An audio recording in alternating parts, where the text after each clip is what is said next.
Greetings, I'm Glenn Witecki from the Witecki Law Office in the Stockade in Schenectady, and this is my assistant, Becky Quick.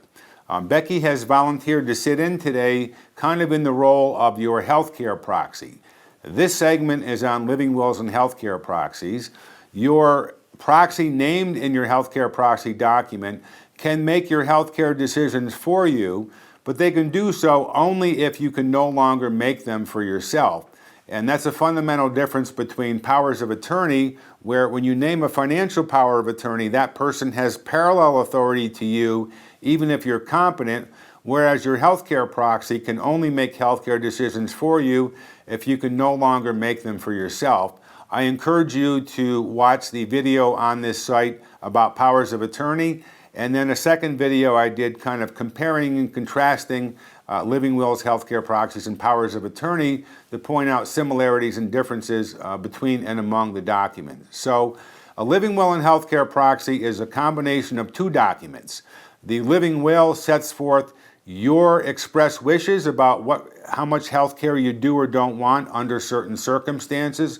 For example, it might say, well, if I'm terminal, if I'm in a persistent vegetative state, if medical treatment would be futile, then I want that treatment limited. I don't want heroic measures to keep me alive under those circumstances. And if you lost capacity to make your own healthcare decisions, and whether or not you have capacity really is an evaluation made by your medical providers, but if they find you no longer understand your diagnosis and prognosis, including your alternatives to treatment and including no treatment at all. If you don't understand all that, then you really don't have capacity to make your healthcare decisions, and your agent that you name in your healthcare proxy will make them for you. If you want your agent to be able to make decisions about feeding tubes and artificial hydration, then you need to say in your document that your agent knows your wishes about artificial nutrition and hydration.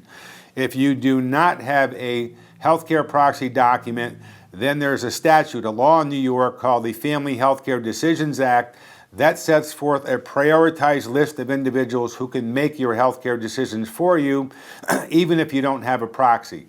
That list starts with a court-appointed guardian, then goes on to a spouse or partner, children, so on and so forth, and goes all the way down to a friend who understands your wishes and is willing to participate in the process.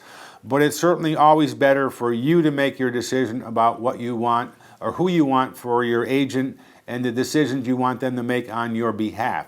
Their job is, if they're making decisions for you, their job is to follow what they know to be your wishes. If they don't have a specific idea of what you want in a particular circumstance, a particular kind of treatment, then their job is to do what is ever in your best interest as they determine that.